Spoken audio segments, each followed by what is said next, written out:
Assalamualaikum. Waalaikumsalam.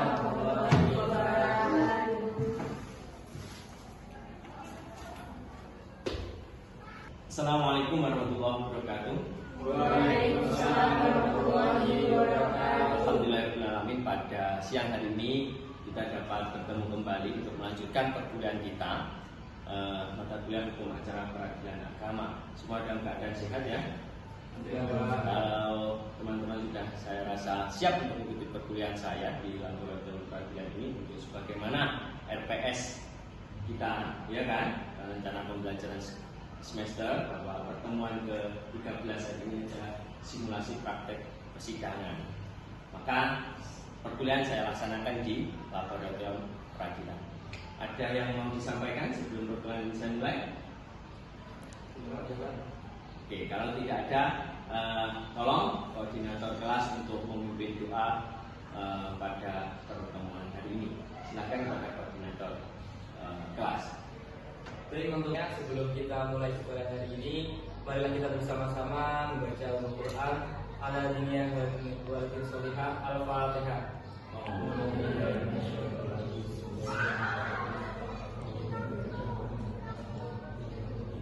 Terima kasih kepada koordinator telah memimpin doa pada pertemuan kali ini. Akan saya lakukan absen ya secara manual dahulu sebelum misalkan saya absen di siakat masing-masing. Nanti bisa dicek ya di siakat masing-masing absensinya sudah sesuai atau tidak kehadirannya. Oke, Fauzi itu hari hadir. Aat Adika hadir. Ahmad Miftahudin hadir. Adelita hadir. Agustina hadir. Ahmad Nuriswan Dika hadir. Ahmad Rifai ini jarang masuk ya? Kemana? Tapi nggak pernah konfirmasi pada, tolong di koordinator untuk di koordinasinya bersangkutan ya. Baik Pak. Oke, sebelum praktikum peradilan semu dilaksanakan, beberapa hal yang perlu saya sampaikan sebagai pengantar untuk simulasi kali ini. Beberapa proses persidangan, ya kan? Ada tahapan secara umum, ya kan? Nanti tetapi di dalam setiap perkara itu proses persidangannya dimungkinkan berbeda. Sebagai apakah P dan T hadir sejak awal persidangan, ya kan? Para pihak yang hadir siapa saja itu akan mengakibatkan dalam proses persidangan ini apakah sesuai dengan keumumannya atau tidak. Setidaknya secara umum saya jelaskan di pada sidang pertama, majelis hakim sudah hadir, para pihak minta hadir, ya kan, ke dalam ruang sidang. Antara P dan T hadir kalau untuk perkara ada sengketa, ada penggugat dan tergugat. Kalau dalam bentuknya permohonan maka hanya ada satu pihak, dan itu dimungkinkan majelisnya bukan majelis hakim tetapi hakim tunggal. Seperti contoh di dalam perkara apa? Perkara apa yang hanya satu pemohon? Iya, ada pemohon dan hakimnya hanya hakim tunggal apa? Apa? Cerai? Cerai talak ada sengketa nggak? Ada. Pengecualian apa? Dispensasi nikah. Itu hanya bentuknya pemohonan. Itu perkara di pengadilan agama ya. Berbeda dengan perkara sengketa dalam bentuk gugatan. Oke, jadi tahapan terakhir di dalam proses persidangan itu ada putusan atau penetapan terhadap proses persidangan yang berjalan mulai dari sidang awal ya, kehadiran para pihak sampai pembuktian, kesimpulan dan seterusnya. Nah, tahapan terakhir adalah putusan.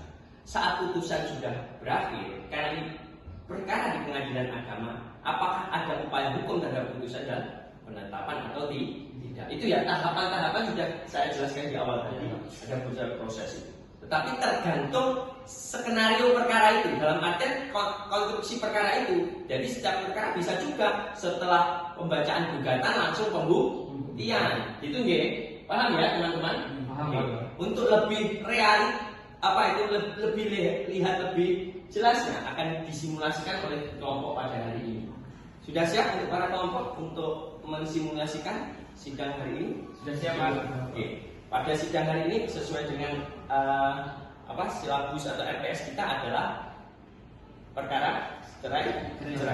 Maka nanti bisa disikapi oleh teman-teman dari apa yang telah disimulasikan. Akan saya beri waktu jeda untuk memberikan kritik, saran dan atau respon terhadap apa yang telah disimulasikan oleh teman-teman.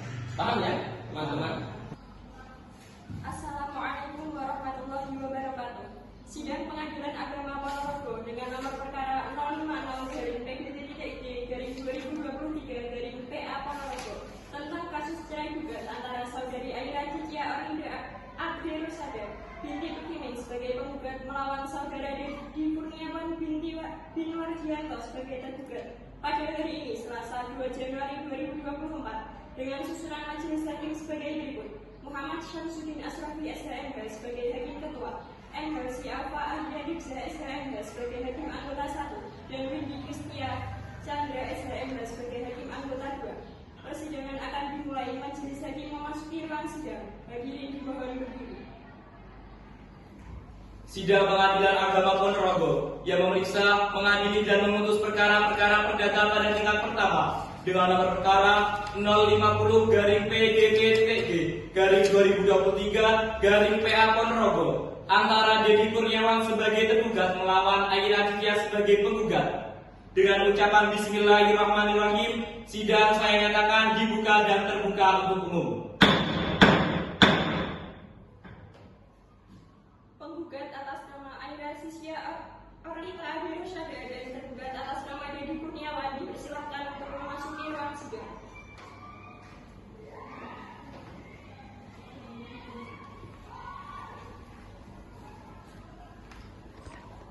Selamat pagi kepada para pihak sekalian. Selamat pagi yang mulia. Baik, di sini saya ingin bertanya terlebih dahulu kepada para pihak. Di sini untuk penggugat dan juga tergugat, apakah Anda dalam kondisi sehat walafiat dan siap mengikuti sidang hari ini? Baik yang mulia, kami dalam keadaan sehat walafiat dan siap untuk mengikuti persidangan pada pagi ini. Baik, terlebih dahulu saya ingin menanyakan kepada saudara penggugat, apakah saudara penggugat hadir di sini sendiri atau didampingi oleh kuasa hukum? Dampingi oleh kuasa hukum yang mulia. Apakah benar Anda kuasa hukum dari penggugat? Benar yang mulia, saya adalah kuasa hukum dari penggugat. Baik, untuk sebelumnya silakan perkenalkan identitas dari penggugat terlebih dahulu. Silakan. Perkenalkan, nama saya Aira Cicia. Saya bekerja sebagai TKW dan berdomisili di Kecamatan Binara, Kabupaten Ponorogo. Baik, untuk saudara kuasa hukum penggugat, silakan Anda memperkenalkan diri. Perkenalkan, nama saya Dewi Sania. Saya berkantor di Sania Enterprise di Jalan Suromonggolo nomor 17 Kabupaten Ponorogo. Baik, untuk penggugat dan juga kuasa hukum penggugat, silakan untuk maju ke depan untuk memperlihatkan identitas masing-masing. Dan kepada dari kuasa hukum tergugat, silakan maju ke depan untuk melihat dari identitas dari pihak penggugat. Silakan.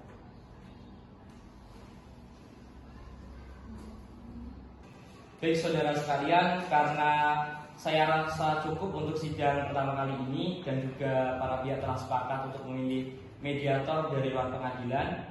Kemudian sidang akan dilanjutkan kembali setelah adanya laporan dari hasil mediasi. Dengan itu, karena saya rasa persidangan ini sudah cukup, dengan ini saya nyatakan sidang ditunda dan ditutup.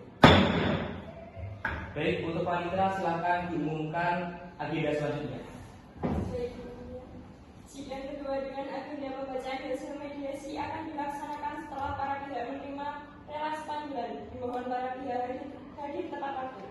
Majelis hakim meninggalkan ruang sidang.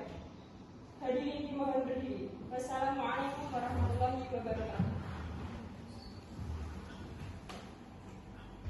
Oke, tadi sudah disimulasikan oleh teman-teman ya, sudah mengetahui bagaimana persidangannya. Tapi mungkin menurut ketentuan hukum acara, jadi hukum acara peradilan agama dan hukum acara apapun itu beda dengan hukum-hukum yang lain. Hukum acara itu punya sifat yaitu setat.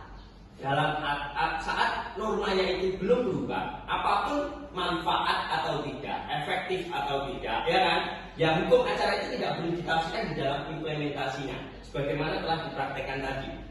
Ya, contoh mediasi.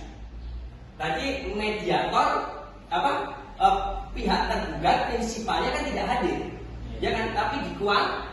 Kenapa hukum acara membolehkan? Karena tergugat berada di wilayah luar Indonesia. Hukum acara pada saat ini kan sebenarnya tidak efektif. yang punya problem adalah prinsipal dengan prinsip.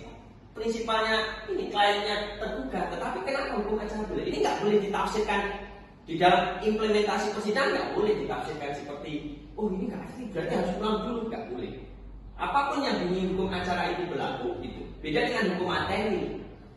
Hukum materinya normanya start, tetapi dalam implementasinya seperti ya kan, asalnya di dalam perkawinan itu adalah monogami, ya kan? Tetapi dalam prakteknya boleh nggak poligami? Boleh, manakala memang ada ketentuan-ketentuan yang membolehkan, ya kan? Salah satu contohnya tidak bisa melaksanakan hak sakit yang perempuan, ya kan? Istri satu pertama boleh, tapi normanya berubah nggak? Bahwa undang-undang perkawinan memerintahkan bahwa asasnya perkawinan itu monogami satu, ya kan? Tetapi beda dengan hukum acara. Jadi dalam hukum acara peradilan agama ini khususnya, kita tidak boleh mempunyai pemikiran dalam artian bahwa hukum acara ini bisa fleksibel, luas dalam artian diotak-atikkan ketentuan hukum acara untuk menegakkan hukum materi. Oke, jadi berikutnya akan saya beri kesempatan teman-teman mengevaluasi atau merespon dari apa yang telah dipraktekkan oleh teman. Dan yang mempraktekkan juga boleh bertanya terhadap apa-apa yang telah disimulasikan tadi. Oke, mungkin ada yang mau direspon terhadap apa-apa yang telah disimulasi oleh teman-teman Anda? Ada Pak, saya Apa? mau bertanya. Tadi pas waktu pembukaan itu Pak Ya. kan diketuk palu 3 kali. Ya. Nah, kenapa waktu pas akhir itu hanya diketuk 1 kali Pak? Oke. Jadi yang mana yang paling Oke, tadi kembali kepada bahwa hukum acara itu harus bersifat apa yang berbunyi di ketentuan maka berlaku. Dan kita di ruang kelas ini, ya, kita mempraktekkan apa yang menang idealitasnya, ya kan, bukan realita di lapangan. Praktek mungkin teman-teman yang mensimulasikan, jadi ketua majelis dan pengetahuan mungkin melihat di dalam proses persidangan selama ini di pengadilan agama. Kenapa? Kalau hakim itu saya tidak menyalahkan mengetok satu dan mengetok yang 3 seperti yang ditanyakan oleh Kayu. Yang satu ini dimungkinkan yang realita di dalam praktek pengadilan. Pengadilan itu tidak hanya satu perkara di dalam persidangannya, ya kan? Membukanya 3, tetapi dia menunda, tidak menutup persidangan. Karena apa? Pasca perkara sebelumnya berlanjut pada perkara setelahnya lagi. Nah itu hakim mengetuknya cukup 1. Tapi yang kita praktekkan di sini adalah idealitasnya. Kita hanya mempraktekkan 1 perkara kan? Maka secara idealnya sebagaimana surat edaran Mahkamah Agung tentang tanda ketok palu hakim ini, ya kan? Bahwa sidang ditutup dan ditunda itu adalah 3 kali. Ya kan? Kalau skorsing itu 2 kali, dicabut berarti 1 kali sekali.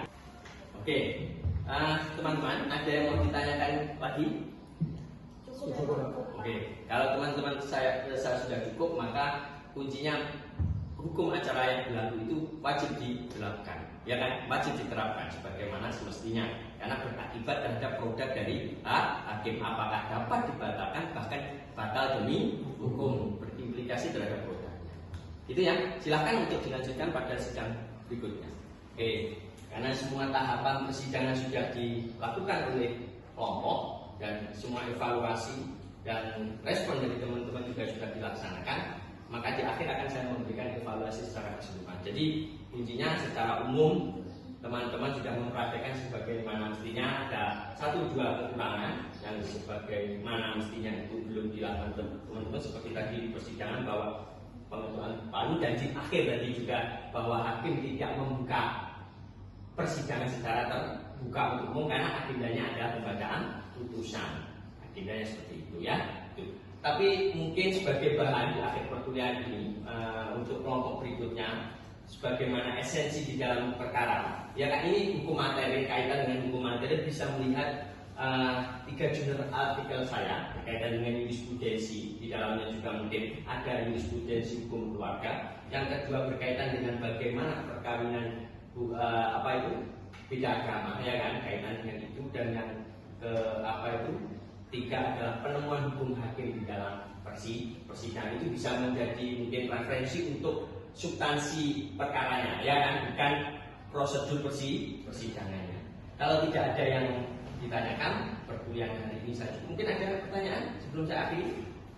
Cukup ya. Kita ketemu minggu depan kelompok terakhir, dan agenda minggu depan itu adalah penyampaian praktek kelompok kedua, ya kan?